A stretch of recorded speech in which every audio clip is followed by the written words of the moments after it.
네, 안녕하세요. 여러분들의 구독과 좋아요로 이 채널이 유지되고 있습니다. 항상 구독자님, 멤버십 회원님들에게 감사하다라고 말씀을 드리면서, 자, 이번 내용은 1월 달에 가장 큰 이슈 중에 하나, MSCI 관련된 내용을 한번 보도록 하겠습니다. 이번에 이제 MSCI의 MSTR이 이제 편입에서 퇴출이 될 것이냐에 따른 내용 기사가 계속 나와주고 있는 시점입니다. 1월 달이 되고 나서도 계속 나와주고 있는 시점이거든요. 그래서 이게 편입이 제외되게 될 수 있는 가능성도 여전히 열려져 있기 때문입니다. 그래서 결과가 이제 어떤 결과값이 나올 것이냐가 일단 관건이 될 것 같은데, 일단은 기준을 좀 봐야 되겠죠. 그래서 기준을 보게 되면 시가총액, 유동시총, 그리고 거래대금, 그리고 자유유통 비율, 그리고 외국인 접근성, 재무, 존속성. 그러니까 재무 존속성에 약간 좀 걸린다라고 보시면 될 것 같습니다. 그리고 특수 이벤트 이런 부분을 이제 뭐 면밀히 검토를 해가지고 이제 가져가게 된다. 세부적인 뭐 내용들은 뭐 이렇게 좀 쪼개가지고 이렇게 볼 수가 있는데, 뭐 여기에서도 이제 좀 잘 확인이 좀 되어서 아마 MSCI 퇴출은 아마 제가 보기에는 안 될 확률이 매우 높다라고 보는 입장이긴 합니다. 그래도 이제 여전히 변수가 남아져 있기 때문에 이제 이런 점을 좀 잘 확인을 해 나가면서 이제 우리는 좀 해야 되지 않을까라고 생각이 들고요.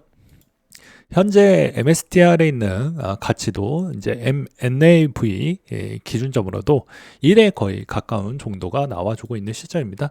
이제 제가 통상적으로 이제 150에서 180 정도 추이에서 이제 이야기를 많이 하긴 했었는데, 그 이유도 이 박스권 추이 기반이 요때 많이 이제 밀집이 많이 되어져 있었으니까, 예, 이때도 요 박스 부분에 같이 이제 겹치다 보니 아무래도 이제 요 구간대가 들어오면 아마도 좀 싸지 않겠냐라는 주장을 좀 많이 내비치기도 했습니다. 그래서 여기에서 더 많이 밀릴 수 있을까로 봤을 때는 제가 보기에는 이제 26년도에 이제 약간 커버를 칠 수 있는 게 여전히 ETF 부분이다. 그러니까 기존의 ETF에서 자금이 들어오는 게 아니고요. 신규 ETF가 만들어지는 비중의 파이가 늘어나는 시기이기 때문에 아무래도 여기서 어느 정도는 커버가 되지 않겠냐라는 생각을 좀 해볼 수가 있을 것 같습니다. 그리고 이제 덩달아 DAT 애들도 이제 구조조정, 흡수합병 뭐 이런 부분도 26년 안에도 언제든지 이루어질 수 있다, 이렇게 보시는 게 맞지 않을까 싶고요. 그 다음으로 이제 좀 봐야 되는 것 중에 하나가 올해 안에서도 과연 S&P 500에 이제 MSTR이 들어갈 수 있을 것이냐 없을 것인지도 상당히 중요한 부분이 될 것 같습니다. 근데 현재 위치상으로 보았을 때는 좀 납폭량이 워낙 큰 형태이다 보니까 아마도 여러 가지 관점으로 보았을 때는 S&P 500에 들어가기에는 조금 더 시간이 필요하다고 생각이 들고요.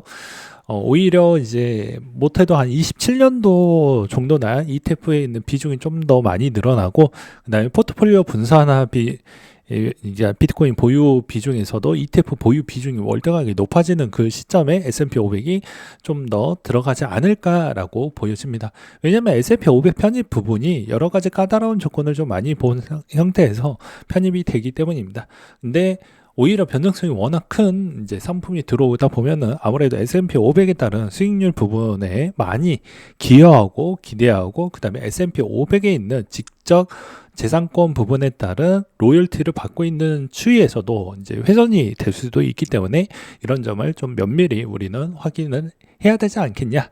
그래서 우리적 관점보다는 이런 이제 S&P 500 관점으로도 다시 한번 되돌려서 좀 보았다라고 보시면 될 것 같습니다. 그 다음에 이제 베컴이 갖고 있는 회사 중에 하나가 비트코인 계획을 철회했다라는 내용이 또 나와주기도 했습니다. 자, 해당 회사는 25년도 12월 기준점으로 매입을 중단하고 더 이상 매입을 추진하지 않을 것이다 라고 발표를 좀 했다라고 합니다. 아무래도 이제 재무 건전성 추이 때문에 이제 이런 이야기가 좀 나왔다라고 보시면 될 것 같습니다.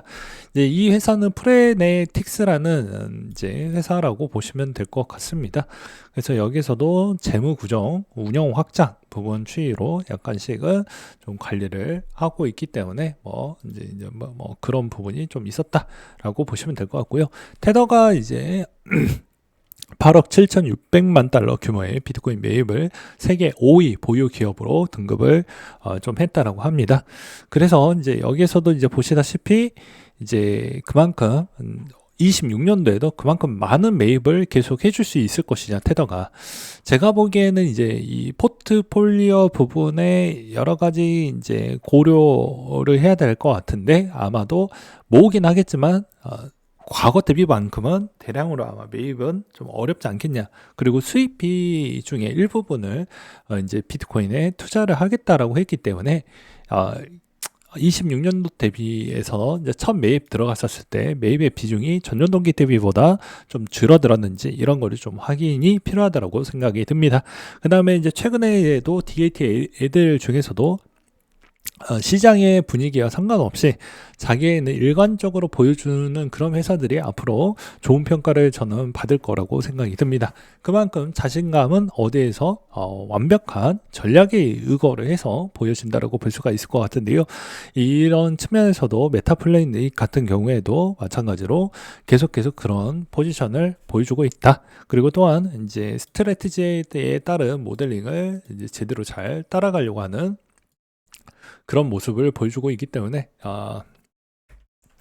이런 점을 좀 보면서 우리가 좀 봐야 되지 않겠냐. 그래서 메타플래닛도 보게 되면 25년도 5월달 기준적으로 폭발적으로 성장을 하다가 다시 제자리로 보여주는 모습을 볼 수가 있습니다. 근데 여기에 있는 이 형태는요, 과거 MSTR의 2021년도 때와 거의 유사한 패턴이라고 보시면 될 것 같습니다.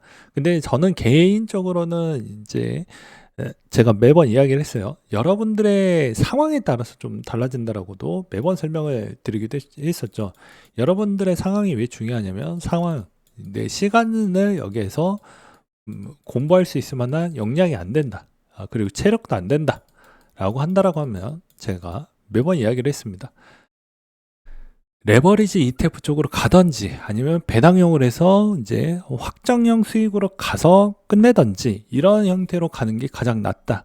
오히려 이제 내가 투자하는 내 자신이 요구하는 그런 투자 스타일이 내 마음에 있는 욕심에 따라서 가고 있는 것인지, 내가 잘하는 부분과 내가 잘하는 추이에서 이미 범주를 이미 벗어난 것인지는 자기 객관화가 필요합니다. 그래서 투자를 할 때는 항상 이것도 저것도 막 하다 보면 이제 알게 되거든요. 시간이 지나면 알게 됩니다.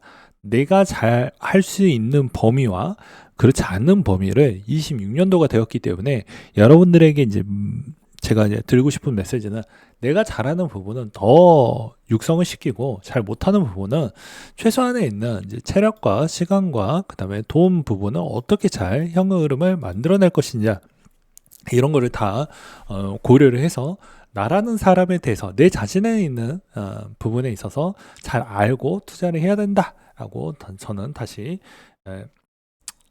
되짚으면서 좀 투자를 하셔야 된다라고 말씀을 드리고 싶어요.